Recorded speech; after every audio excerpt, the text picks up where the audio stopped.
Greetings. This is the Cancer Interviews podcast. I'm your host, Bruce Morton. You know, for anybody on a cancer journey, resilience is key.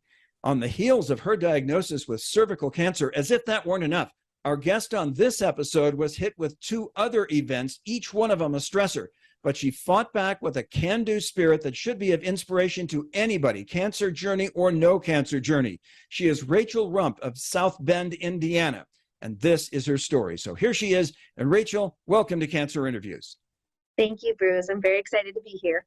And we're excited to hear your story. And before we get to it, we want to know a little bit more about you because you do have a life exclusive of cancer. So if you would, tell us about where you're from, what you do for work, and when time allows for fun, what you do for fun. Yes. So I am from South Bend, Indiana, which is right up at the tip. We're pretty close to the Michigan border, which kind of does affect us a little bit in our rivalry because I am an employee over at the University of Notre Dame, where I am the Employee Experience and Engagement Specialist, which is kind of a very fancy term for I run our recognition programs. So I get to recognize and have a lot of fun with people every day, which is so awesome. In my free time, I am a mother of one adorable 4-year-old who just turned 4 years in June of this past year. So I'm very excited that he is growing and learning. And then, so when I'm not hanging out with him, I usually have my nose in a book. I literally I've read so many books just this year already into July. Probably I'm already at 15 books reading. Love to read. I love to try to write. It's one of my creative, really, outlets for me. And what type of books do you like to read? Mostly fantasy. I absolutely love to be taken away somewhere from kind of my natural world into a world where anything is possible. But I'm also getting into lately really thrillers, which is very weird, but also they're exciting. Now, let's talk about your cancer journey. For all of us, there was a point in time when something didn't seem quite right. And sadly, that triggered a chain of events that led to a cancer diagnosis. So for you, when did you first notice something wrong? I know the exact date. It was March 28th of 2021. I remember that date very clearly because it was the day that I was supposed to start my menstrual cycle. It started, and then I noticed as I was going throughout that day, something was not right. I was hurting. It was different from any other, cycle that I've ever had. I was in pain. Something was not right. I could just tell. And as the days kept going, I kept having cycles for about almost a month. And once it got close to a month and I was still having, I was still bleeding, that's when I decided, or my brain started saying, something's not right here. This is not normal. So you need to go see someone. And that is exactly what I started to do. And what happened when you did see someone? So I went to see my primary caregiver, kind of explain the situation to her. We kind of talked about it. We really couldn't figure out. We thought maybe, again, it was just maybe an abnormal menstrual cycle.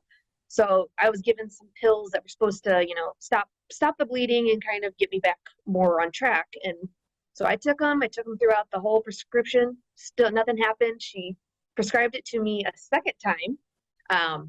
The same stuff, nothing happened. Nothing, it was still going. And so that's when I said, okay, I'm going to have to go see an actual specialized gynecologist because this is getting silly. And what happened when you went to the gynecologist? So when I got to the gynecologist and I was sitting in the waiting room, I had started thinking back of when was my last exam. And I had kind of started calculating in my head. At that time, I had just had my kid who was about 2 years old. So I was roughly about 2 years since I had seen a doctor in that sense. And at the time, when I was pregnant, through all of my pregnancy checks and through actual birth, no one said anything. Everybody kind of just kept saying, you're fine. We don't need to do any kind of checks. So I calculated that it was at least 5 years since I had seen a gynecologist. And I had also moved into a city close by. I moved over to South Bend from a nearby city. So I was kind of in the process of switching doctors over. So I hadn't found a gyno. I was kind of, that was the one in my mind I put saying, I'll do that later. I'll do that later. I don't need that. So essentially I found a gyno, and that's when all of this happened. I found one. It was the first session that, we meet and you're like, hi, I'm doctor. Hi, I'm Rachel. And then, all of a sudden during the exam, I remember very clearly, I kind of looked down and he just had this face, kind of like a, ooh, kind of face. And so that is when, that's kind of when my heart just sank. I just kind of knew. You mentioned that your heart sank, but is there anything that your doctor said that that gave you any even tiny little slice of encouragement, or did you just get this bad news and you were just kind of left hanging with it? I was kind of left hanging with it in the sense that I guess it turned out that I had about 4-centimeter tumor that was visible during the exam itself. So my gyno pretty much knew right away, but obviously he did the proper steps to do the testing on his end, and then sent me to an oncologist to double check. But it was pretty obvious of what potentially it was. All right, and I want to get to your treatment and your reaction to it in just a moment. But first, I want to remind people listening and watching, we're confident you'll be able to learn some tips and tools to help you through your personal cancer journey from Cancer Interviews. But first, we'd like to invite you to please give us a like, leave a comment, or review below, and share this story with your friends. Kindly click on the subscribe button below and click on the bell icon so you'll be notified the next time we release an interview. And if you or a loved one are facing a cancer diagnosis, please click on the link in the description and show notes below to check out our free guide, The Top 10 Things I Wish I Knew When I First Got Cancer. So, Rachel, you had just gotten this horrific news, and you had a mammoth challenge ahead of you. In terms of treatment, did you have any options, or was there only one way to go? So for treatment, it started out a little rocky in the sense of my gyno was just trying to find me an oncologist that he trusted. And so he had originally sent me down to Indianapolis, which is about 2.5-hour drive from South Bend. And so I did go down there. I met with him. We talked, we did an exam. And then that's when I got the confirmation that, yes, this was cervical cancer. And so then it was kind of the thing of, what do we do now? Do I have to keep going to driving 2.5 hours for treatment? Or was there something local that could be an option, which actually ended up being the case? We did find a center that my gynecologist did recommend. So I was connected with a radiologist and an oncologist there as well. So I got to meet with them and kind of discuss treatment options, which weren't a lot, actually. So in the end, what did treatment consist of? So in the end, it was decided that I would have daily radiation for about, I think it was for 6 weeks. So about 30 sessions of external radiation, 6 weeks of chemotherapy, and then 3 internal radiation segments as well.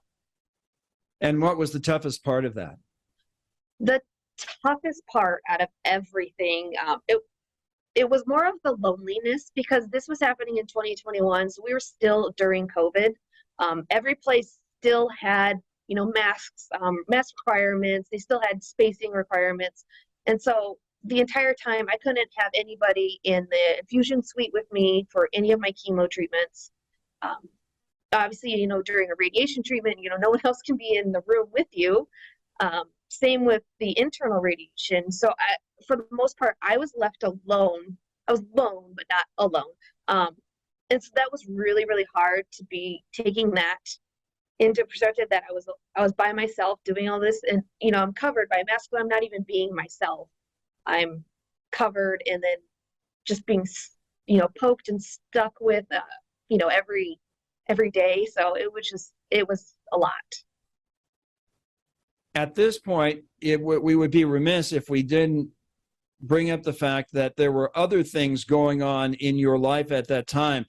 I am guessing that 2021 was the most tumultuous year in your life, and I hope that it will always be the most tumultuous year in your life, because I wouldn't want any other year to be more tumultuous than that. But if you would fill us in, what else was going on right about the time that you began treatment for cervical cancer? Yes. So 2021 was the year I turned 30. And so everybody, we all have like a stigma of, oh my gosh, you turned 30. And so I turned 30 in January. So that's kind of where I start my year. On my birthday, my car gave out my transmission gave out in the middle of the road. So I'm trying to push my car out of the road. It's my birthday. I'm 30. I'm starting to cry. Kind of fast forward, in May is when I got my cancer diagnosis. In June, like not even a couple weeks later, I was hosting a birthday party for my son at my house, and then a pipe burst in between two of my walls. So it went under my bathroom and under my kitchen, flooded everything. So I had to have, people come in to deconstruct my entire kitchen, my entire bathroom. They took part of the wall. And when they looked at the wall, there was black mold everywhere. So I had that. And then I started treatment in July of 2021. And 2 weeks later, my beloved dog that I had since I was in college, I had her for 10 years. She passed away. She had her own bout with cancer. So it was extremely hard, because that was my dog. Like, that was my soul dog. So I had to kind of grieve through that while going through all of my cancer treatments.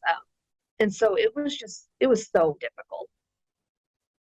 Now, by way of support, I am guessing that friends might have been at your side, although this could have been compromised somewhat because of COVID.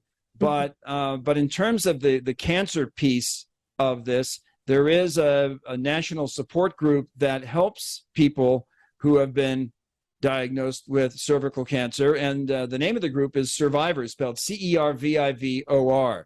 To what extent, Rachel, did Survivor step into the mix and perhaps be of help?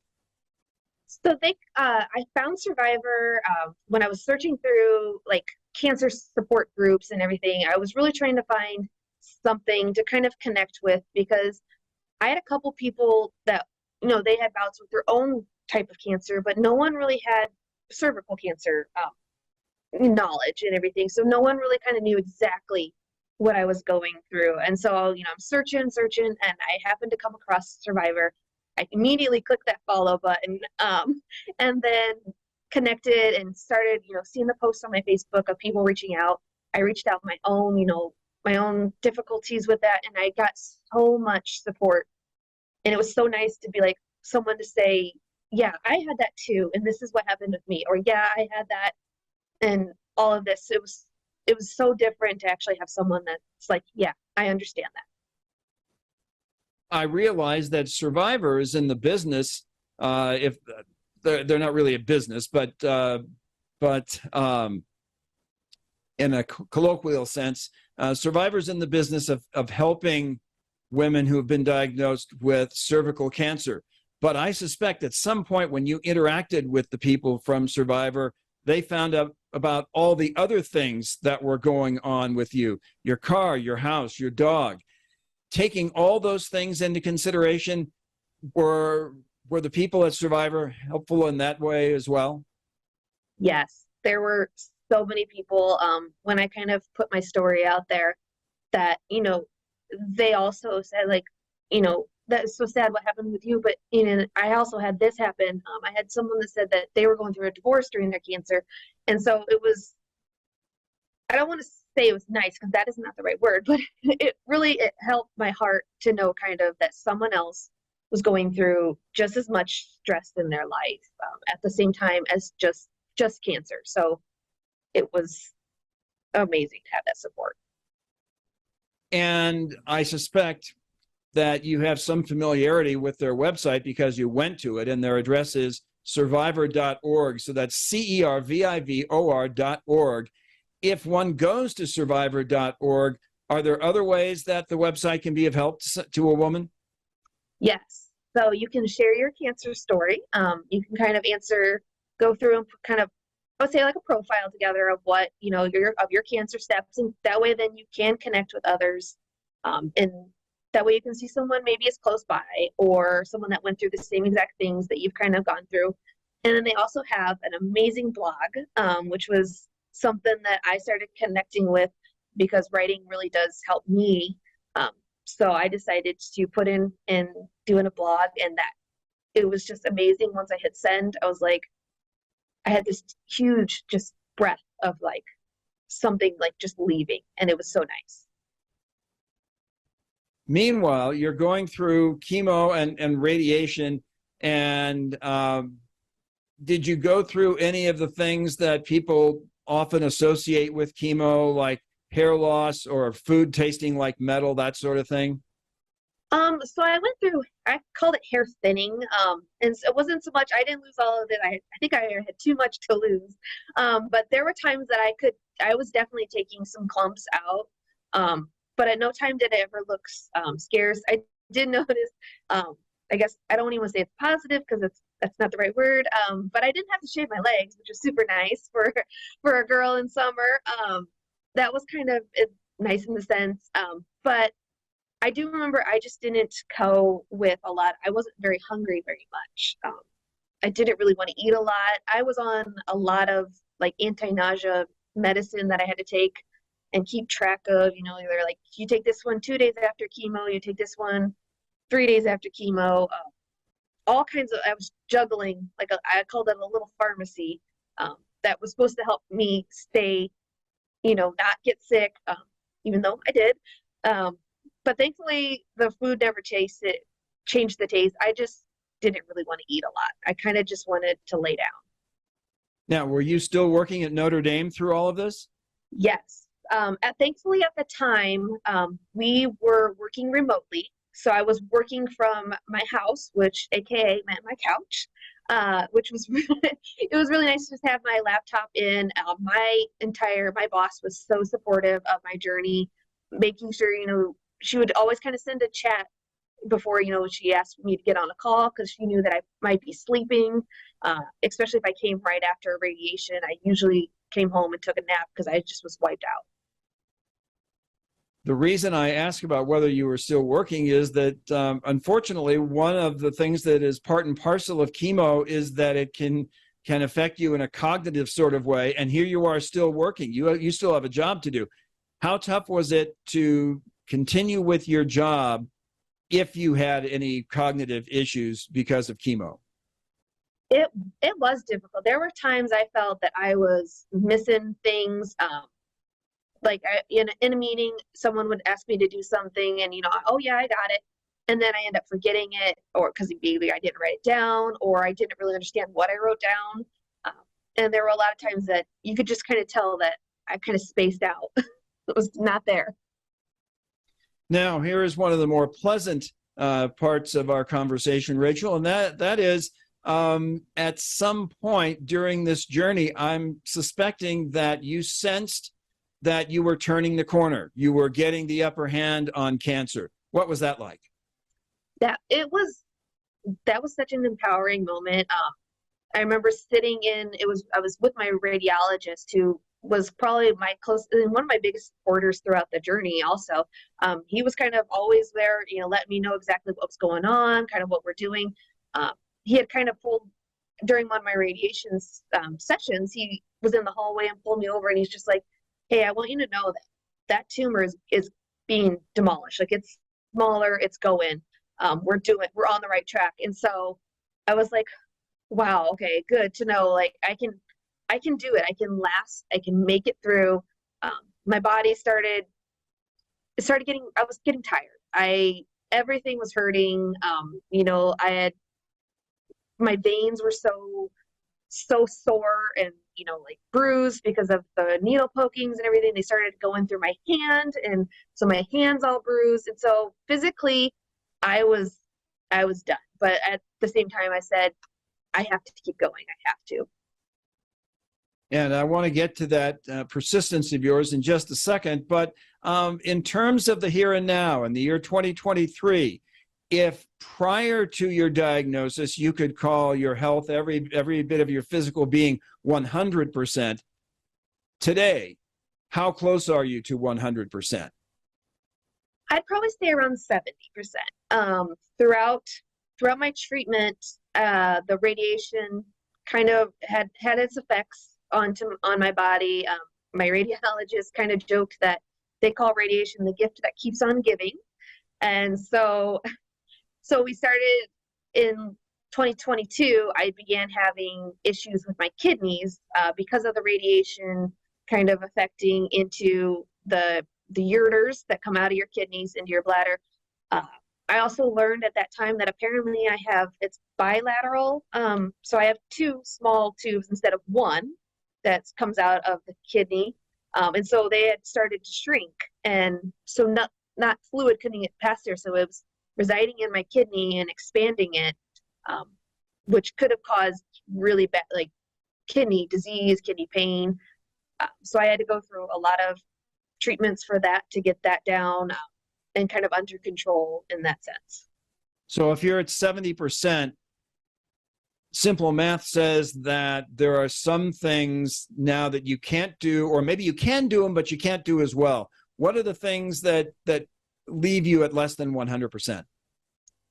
Well, so during my treatments, because of the route that we took, I wasn't offered like a hysterectomy or any sense. It was just gives chemo radiation. And I was told, very frank, that all of my eggs would be shot. And so that put my body into premenopause. So I actually towards the end of 2022 and the beginning of 2023, I was going through menopause at 30, 31, 32 years old. And so I had to deal with a lot of that, and kind of we're put on hormone treatments to really, as they quite say, make my life a little better. And so I was trying to do that. And it was really hard to kind of be in an older woman's body state, but I'm still in my 32 body. But I feel like I'm way older. And so I find that I lose energy a lot faster. I just don't have as much to kind of run around with my kid. And like my hair, is not as like shiny as it probably should be. Nails not as, brittle or as strong. And my bones kind of are starting to show a little sign of osteoperosis, which is very common in menopause. But you have fought through this, and you approach each day with a mantra that I think is worth sharing to anybody, again, whether cancer is part of their life or not. And if you would share that mantra, how you came about it and how you apply it in your day-to-day life.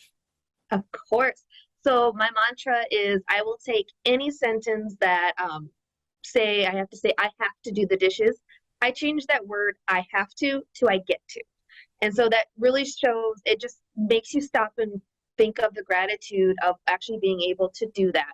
And I learned this from he was a public speaker, and came to one of a conference that I decided to go to because I was like, I'm going to do this. I'm going to not let cancer and just me feeling sad go. And so I went to this conference. He introduced that, and suddenly it was just eye-opening, because in my head, I'm starting to change all these sentences to I get to instead of I have to. And we were at kind of a recap meeting afterwards, and everybody at the table kind of goes around, and we were asked to kind of change a sentence to the I get to, and some people are I get to do dishes because that means I have food, and some people don't.